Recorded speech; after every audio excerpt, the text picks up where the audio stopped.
Hello student, आप सभी का सक्सेस कोचिंग सेंटर की ऑनलाइन क्लासेस में स्वागत है।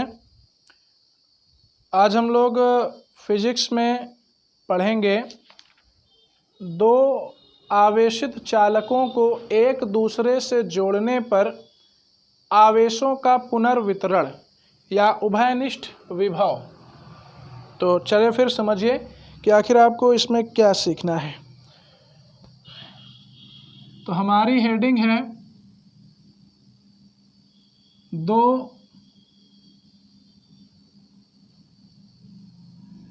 आवेशित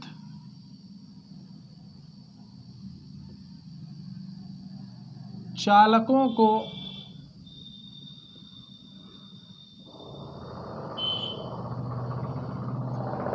एक दूसरे से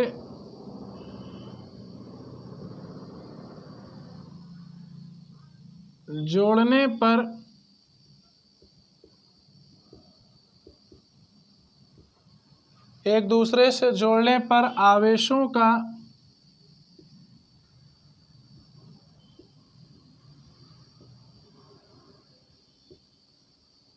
पुनर्वितरण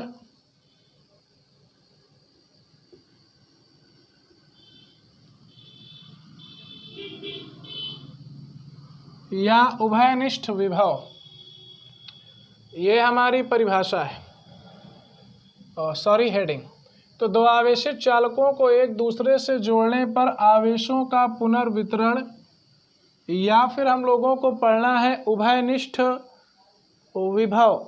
ये आपको पढ़ना है। दो आवेशित चालकों को एक दूसरे से जोड़ने पर आवेशों का पुनर्वितरण या उभयनिष्ठ विभव, ये आप लोगों को सीखना है। ठीक है, देखिए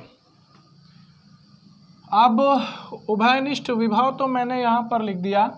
तो दो आवेशित चालकों को एक दूसरे से जोड़ने पर आवेशों का पुनर्वितरण या उभयनिष्ठ विभव कैसे निकालेंगे, समझिए। आपको यहाँ पर ये लिखना है कि माना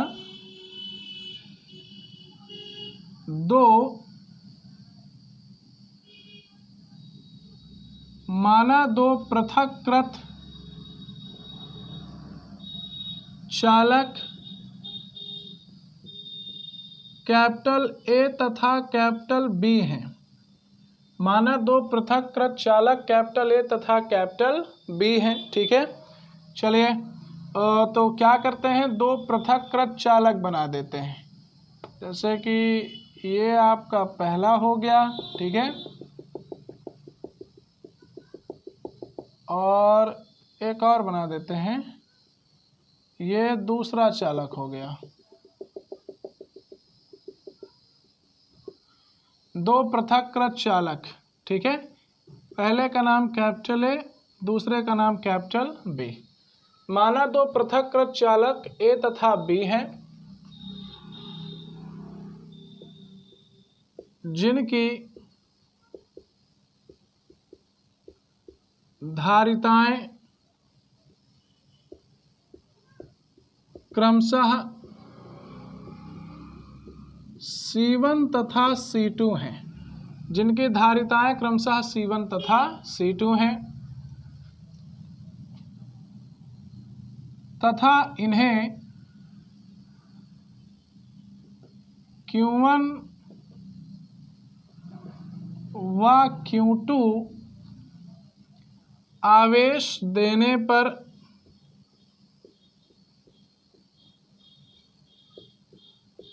इनका विभव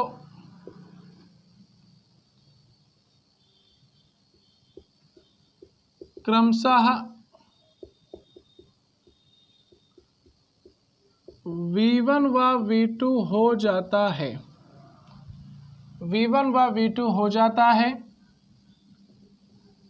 अतः Q1 बराबर C1 V1,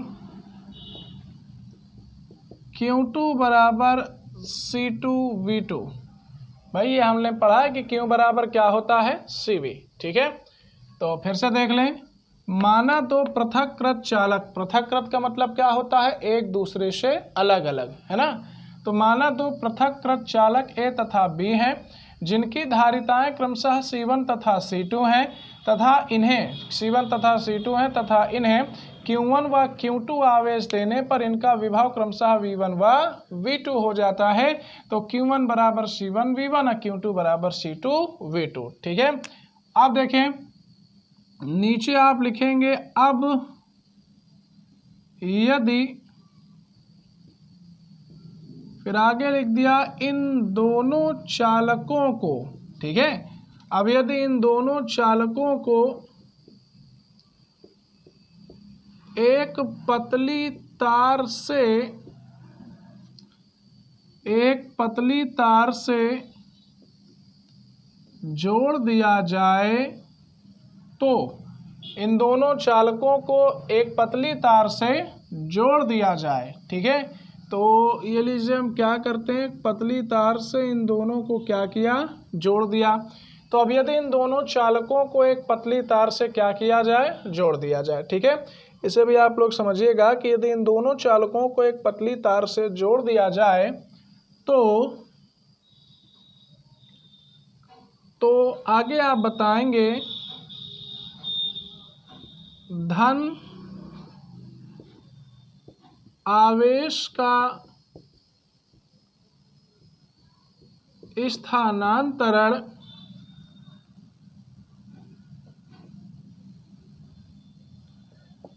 अधिक से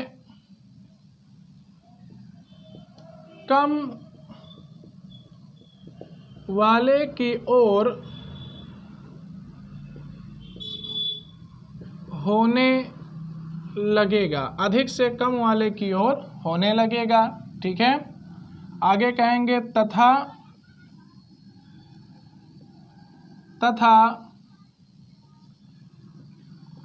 तब तक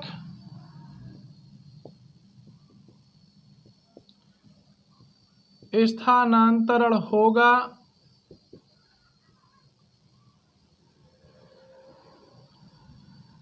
जब तक विभव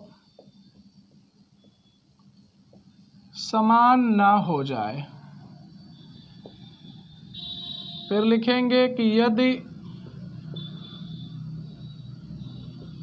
उभयनिष्ठ विभव V हो, उभयनिष्ठ विभव V हो, तो लाइन छोड़कर नीचे लिखेंगे कि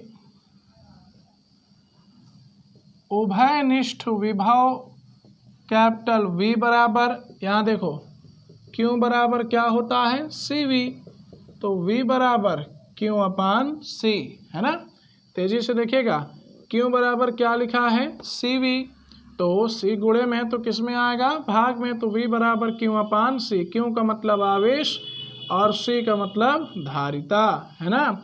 तो उभयनिष्ठ विभव बराबर क्या हो जाएगा, कुल आवेश। ठीक है, क्या होगा, कुल आवेश, और बटे में क्या होगा, कुल धारिता।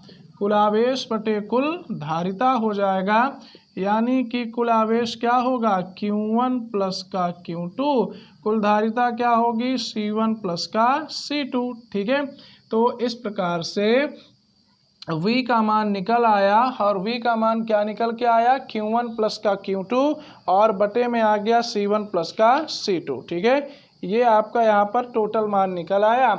अभी आप क्या करेंगे, लिखेंगे इसके आगे समीकरण 1 व 2 से मान रखने पर, चलो मान रख दो, तो आपका मेन फार्मूला आ जाए। फिर Q1 की जगह पर क्या रखना है, C1 V1, दिखा सबको, ये Q1 है, Q1 की जगह क्या रखना है, C1 V1, Q2 की जगह पर क्या रखना है, C2 V2 लिखना है, और बटे में क्या लिखा है, C1 प्लस का C2। ये आपका मेन फार्मूला हो जाएगा। तो इस प्रकार से उभयनिष्ठ विभव का सूत्र क्या होता है, C1 V1 प्लस का C2 V2 और बटे C1 प्लस का C2। ठीक है, ये आपका उभयनिष्ठ विभव का फार्मूला हो जाएगा, C1 V1 प्लस का C2 V2 और बटे में हो जाएगा C1 प्लस का C2। ठीक है, तो इस तरह से हमने उभयनिष्ठ विभव का फार्मूला निकाल लिया।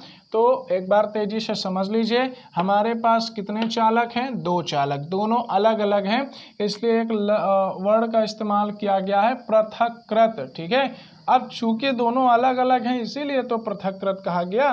तो ठीक है, दोनों अलग अलग हैं, पहला वाला अलग है, दूसरा वाला अलग है, दोनों अलग अलग हैं, इसलिए हम लोगों ने इसको कहा पृथक्कृत चालक हैं, ए तथा बी हैं। अच्छा, दोनों की धारिताएं क्या हैं? C1 और C2। भाई जितना आवेश इकट्ठा कर सकते हैं वो धारिता है, तो दोनों की धारिताएं क्या हो गई? C1 और क्या हो गई? C2 हो गई। अब हमने क्या किया? इन्हें Q1 और Q2 आवेश दे दिया। तो जब Q1 Q2 आवेश दिया तो माना इनका विभव कितना हो गया? V1 और V2। Q1 दिया, Q2 दिया, तो V1 V2 हो गया। ये फार्मूला हम लोग पिछले लेक्चर में पढ़ चुके हैं, इसलिए शायद ही किसी को कोई दिक्कत हो कि Q1 बराबर C1 V1 और Q2 बराबर C2 V2। अब क्या करना है? अब यदि इन दोनों चालकों को एक पतली तार से जोड़ दें, है ना, अब यदि हम इन दोनों चालकों को एक पतली तार से क्या करें? जोड़ दें। तो अगर आप इन दोनों चालकों को एक पतली तार से जोड़ दें तो धन आवेश का स्थानांतरण जो है वो अधिक से कम वाले की ओर होने लगेगा, जिसमें ज़्यादा होगा उससे जाएगा, कम वाले की तरफ क्या होगा? ट्रांसफर होने लगेगा, स्थानांतरण होने लगेगा।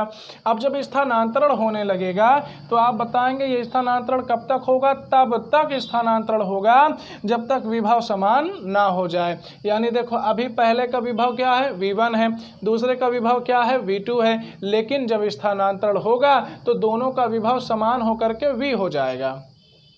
ठीक है, बात समझिए मेरी। जब दोनों का स्थानांतरण मतलब धन आवेश का स्थानांतरण होगा तो दोनों का विभव समान हो जाएगा, इक्वल हो जाएगा, और वो समान विभव क्या हो गया? V हो गया। ठीक है, तो चलिए समान विभव हमने यहाँ पर V मान लिया, तो V समान विभव हो गया, जिससे हम उभयनिष्ठ विभव कहते हैं। तो यदि उभयनिष्ठ विभव V हो तो उभयनिष्ठ विभव बराबर आप जानते हैं Q बराबर CV, तो V बराबर Q बटे C, V बराबर Q बटे C, यानी कुल आवेश और बटे में कुल धारिता, है ना, कुल आवेश बटे कुल धारिता। तो कुल आवेश क्या होगा? पहले में Q1 है, दूसरे में Q2 है, टोटल मिला के Q1 प्लस Q2, और पहले का C1 है, दूसरे का C2, तो टोटल C1 प्लस C2 हो गया।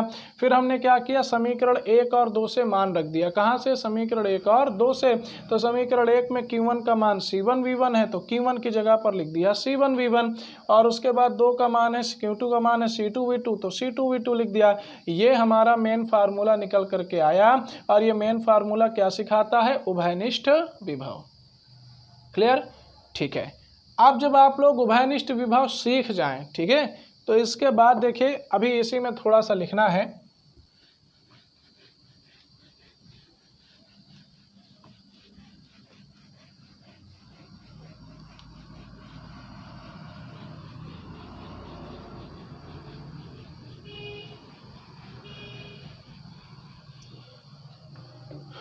देखें, इसके बाद अब आप लिखेंगे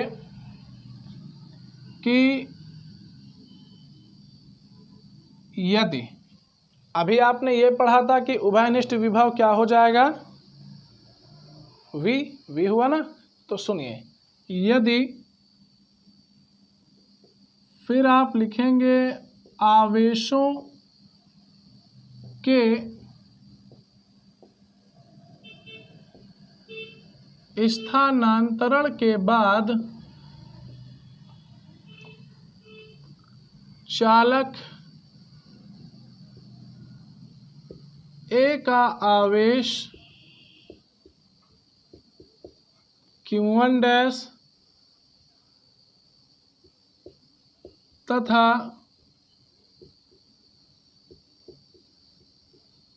B का आवेश Q2 डैश हो तो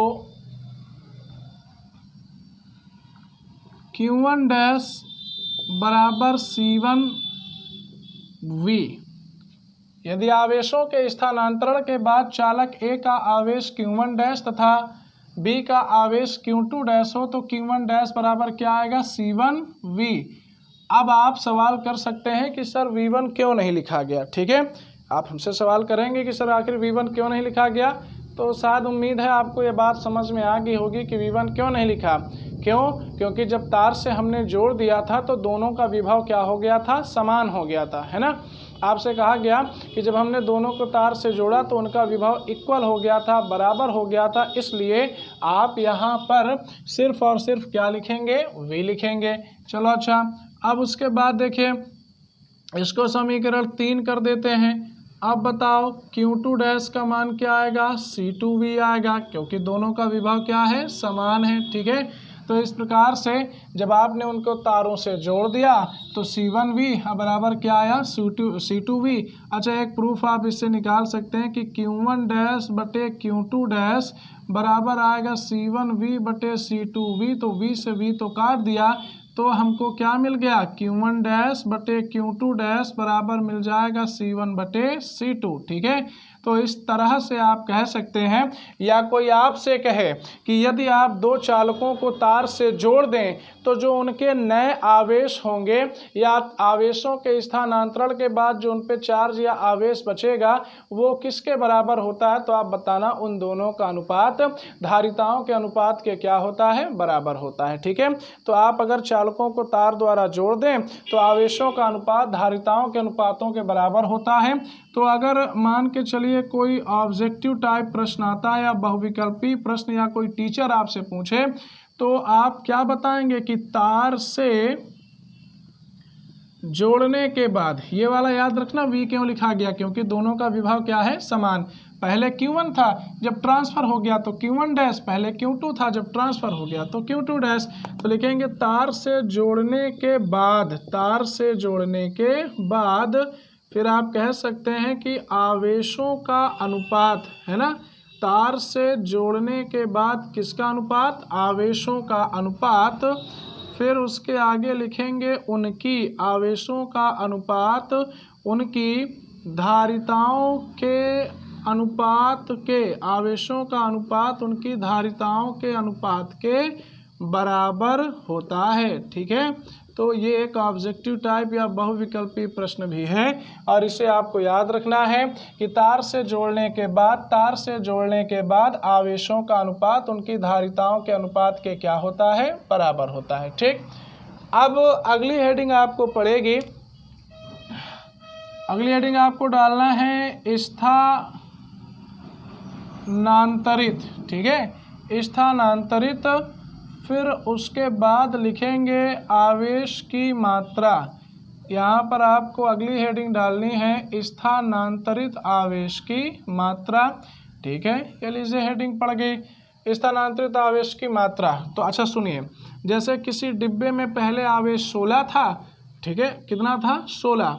अब उसके बाद जब आवेश 16 था और बाद में उसका आवेश 10 बचा, तो बताओ कितना ट्रांसफ़र कर दिया, 6 ट्रांसफ़र कर दिया। तो ये बात अभी रिमेंबर रखना। ठीक है, आपको ये हेल्प करेगा क्वेश्चन सॉल्व करने में। मैंने कहा कि पहले डिब्बे पे कितना चार्ज था, 16 कूलाम, फिर उस डिब्बे पर चार्ज कितना बचा, 10 कूलाम। तो सीधी सी बात है कि ट्रांसफ़र कितना हुआ, 6 कूलाम। 6 कूलाम क्या हो गया, ट्रांसफ़र हो गया, है ना। तो अब देखो मैं आपको आगे समझाता हूँ कि कैसे लिखना है। आप लिखेंगे कि यदि फिर लिख दिया चालक ए पर आवेश Q1 है, यदि चालक ए पर आवेश Q1 है तथा स्थानांतरण के बाद Q1 डैश हो जाता है, तो आगे लिख दिया स्थानांतरित आवेश की मात्रा बराबर Q1 माइनस Q1 डैश। ये लो सीधा सीधा मैंने लिख दिया और ये बात आपको अभी मैंने समझाई। क्या आपको सिखाया मैंने कि जैसे पहले चालक पर 10 कूलाम है, 16 कूलाम है, और जब उसका ट्रांसफ़र हो चुका तो कितने कूलाम बचा, 10। तो कोई तुमसे पूछे कितना ट्रांसफ़र किया, भाई तुम्हारे पास 200 रुपये हैं, 150 बचे तो कितना ट्रांसफ़र किया, 50। कैसे, 200 से 150 घटा दिया, है ना। आपके पास 80 रुपये हैं, आपके पास 60 बचे, कितना ट्रांसफ़र किया, 20। 80 से 60 को घटा दिया। तो आप उसी तरह से सोचिए ना कि माना कि डिब्बे पर पहले कितना आवेश है, Q1, कितना आवेश है, Q1। अब कितना बचा, Q1 डैश। तो ट्रांसफ़र कितना हुआ, Q1 माइनस Q1 डैश, है ना। तो अब ट्रांसफ़र कितना हुआ, Q1 माइनस Q1 डैश, इतना ट्रांसफ़र हो गया। ठीक है, अब जब आपने कहा कि भाई Q1 डैश ट्रांसफ़र हो गया तो स्थानांतरित आवेश की मात्रा Q1 माइनस Q1 डैश हो जाएगी, क्योंकि आपको ये एग्जाम्पल याद रखना है कि 16 था, 10 बचा तो ट्रांसफ़र 6 हुआ। वो 6 हमने कैसे निकाला? 16 से 10 को घटा करके, ठीक है। वो 6 हमने कैसे निकाला? 16 से 10 को घटा करके। तो वैसे ही Q1 से Q डैश को घटाना है आपको, तो ठीक है, Q1 का मान रखो। Q1 का मान क्या आएगा? C1V1, और Q1 डैश का मान क्या आएगा? C1V। सीधी बात है। अभी देखो ये यहीं पे देख लो तुम लोग, भाई Q1 डैश का मान क्या आएगा? C1V, और Q1 का मान क्या आएगा? C1V1, क्योंकि बाद में विभव समान हो गया था, ठीक है। तो अब आप एक काम करिए, नीचे लिखेंगे V का मान रखने पर, ठीक है। V मतलब उभयनिष्ठ विभव, ठीक है। अब आप किसका मान रखोगे? उभयनिष्ठ विभव का, ठीक है। उभयनिष्ठ विभव का मान होता है C1V1 प्लस C2V2 और बटे में होता है C1 प्लस C2। ये उभयनिष्ठ विभव का मान है, ठीक है। तो उभयनिष्ठ विभव का मान क्या होता है? उभयनिष्ठ विभव का मान होता है C1V1 प्लस C2V2 और बटे में आपका क्या होता है? C1 और प्लस का क्या होता है? C2, ठीक है। ये उभयनिष्ठ विभव का क्या है? मान है। अब आप क्या करेंगे आगे? तो समझिए क्या करना है। आपको C1 कॉमन लेना है। क्या कॉमन लेना है? C1। यहाँ हल कर रहे हैं, C1 मैंने कॉमन लिया। ये देख रहे हो, इसका तिरछा गुणा V1 में कराओ, इसका तिरछा गुणा V1 में कराओ। तो आप गौर से देखना, क्योंकि मैं स्टेप बढ़ाना नहीं चाहता। ये लिखा है V1, ये लिखा है C1, तो V1 और C1 का गुणा क्या हो जाएगा? C1V1। ये मैंने लिख लिया। ये लिखा है V1, ये लिखा है C2। फिर से ये लिखा है V1, ये लिखा है C2, गुणा कराएंगे तो आएगा C2V1, क्योंकि भाई C1 तो कॉमन हो गया, C1 कॉमन हो गया। तो V1 का गुणा C1 में हुआ तो V1 C1 हो गया, V1 का गुणा C2 में हुआ तो V1 C2 या C2V1 हो गया। अब देखो माइनस का चिन्ह बनाओ और अंदर गुणा करा दो तो C1V1। अब माइनस प्लस क्या हो जाएगा? माइनस तो क्या आएगा? C2V2। भाई माइनस प्लस माइनस होता है, पूरे के बटे में क्या आएगा? C1 प्लस का C2। C1V1 से C1V1 मैंने काट दिया, और जब काट दिया तो क्या मिला? C1। अच्छा गौर से देखना, C2V1 C2V2। फिर से आप सभी देखिए, यहाँ क्या लिखा है? C2V1 फिर C2V2, मिल गया ना। तो एक काम करिए फिर आप लोग कि C2 कॉमन ले लीजिए। तो C2 कॉमन ले लिया तो ब्रैकेट में क्या मिलेगा? V1 माइनस V2, और बटे में क्या मिलेगा? C1 plus C2। तो इस प्रकार से आपका रिजल्ट हो गया C1 C2 और बटे C1 प्लस C2 और ब्रैकेट में V1 माइनस V2। ये हो जाएगा स्थानांतरित आवेश की मात्रा और आपका मेन फार्मूला हो जाएगा, ठीक है।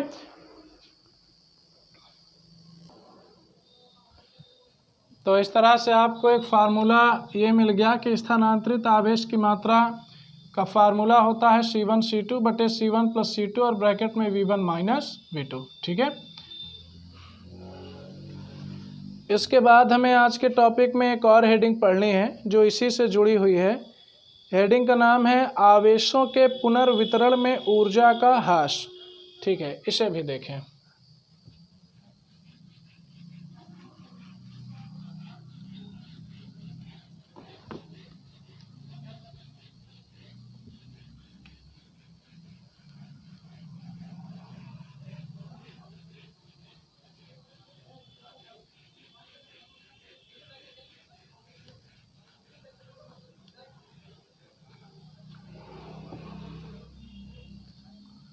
तो हेडिंग है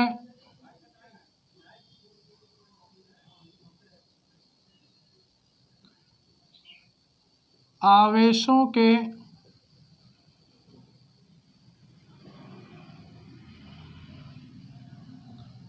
पुनर्वितरण में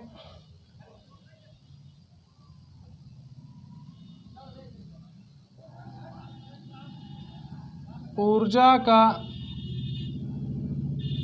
ह्रास। ये है आवेशों के पुनर्वितरण में ऊर्जा का ह्रास, ठीक है। और तो समझिए ऊर्जा का ह्रास आखिर किस तरह से होता है। तो जब आवेश ऊंचे विभव वाले चालक से नीचे विभव वाले चालक की ओर बहता है तो कुछ कार्य किया जाता है और इसी कार्य के कारण उनकी कुल स्थितिज ऊर्जा कम हो जाती है, ठीक है। समझिए तो यहाँ पर आप बताएंगे कि जब आवेश ऊंचे विभव वाले चालक से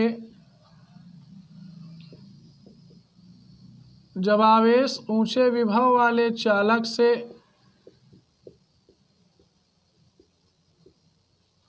नीचे विभव वाले चालक की ओर बहता है, जब आवेश ऊंचे विभव वाले चालक से नीचे विभव वाले,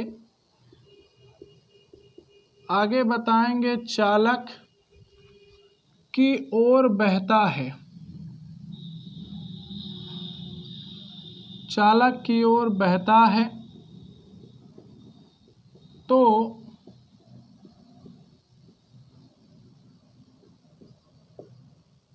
इस प्रक्रिया में बहता है, तो इस प्रक्रिया में कुछ कार्य किया जाता है, तो इस प्रक्रिया में कुछ कार्य किया जाता है,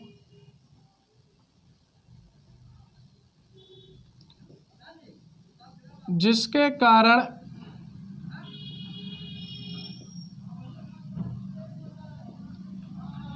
स्थितिज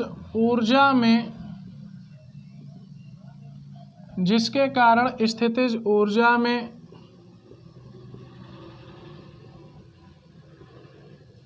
कमी हो जाती है।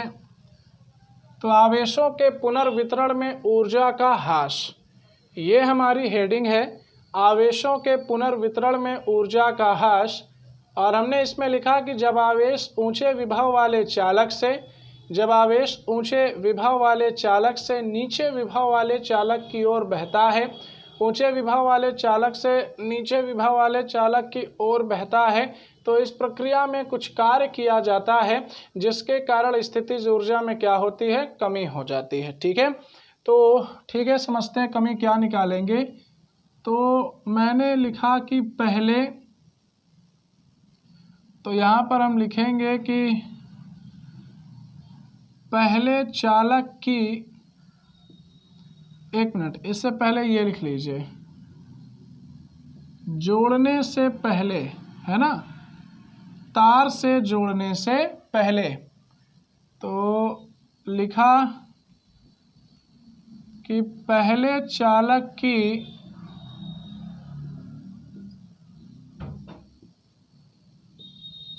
स्थितिज ऊर्जा U1 बराबर 1/2 C1V1 स्क्वायर। अब इसके बारे में जिसे ढूंढना है वो पिछले लेक्चर में जा कर के देखें कि स्थितिज ऊर्जा का फार्मूला क्या था। ठीक है, तो यहाँ उसका कोई डेरिवेशन नहीं है, पिछले लेक्चर में डेरिवेशन आपको कराया गया। तो पहले चालक की जो स्थितिज ऊर्जा है वो कितनी हो गई, 1/2, फिर कितनी हो गई, C1V1 स्क्वायर, है ना। फिर उसके बाद लिख दिया दूसरे चालक की स्थितिज ऊर्जा U2 बराबर 1/2 C2V2 स्क्वायर। फिर उसके बाद लिख दिया कुल स्थितिज ऊर्जा U1 प्लस U2, कुल स्थितिज ऊर्जा U1 प्लस U2, यानी 1/2 C1V1 स्क्वायर प्लस का 1/2 C2V2 स्क्वायर। ठीक है, तो कुल स्थितिज ऊर्जा हो गई U1 प्लस U2, यानी कि 1/2 C1V1 square plus 1/2 C2V2 square. हाँ, आप चाहें तो 1/2 कॉमन ले सकते हैं, तो आपको मिल जाएगा C1V1 स्क्वायर और प्लस का मिल जाएगा C2V2 स्क्वायर। ठीक है, तो C1V1 स्क्वायर और प्लस का क्या मिला, C2V2 स्क्वायर। ये आपको U का मान मिल गया। अब अच्छा, यहाँ तक आप लोग पहुँच गए U का मान निकालने में, तो अब इसके आगे देखिए क्या लिखेंगे। ये जोड़ने से पहले है, इसके बाद लिखेंगे जोड़ने के बाद।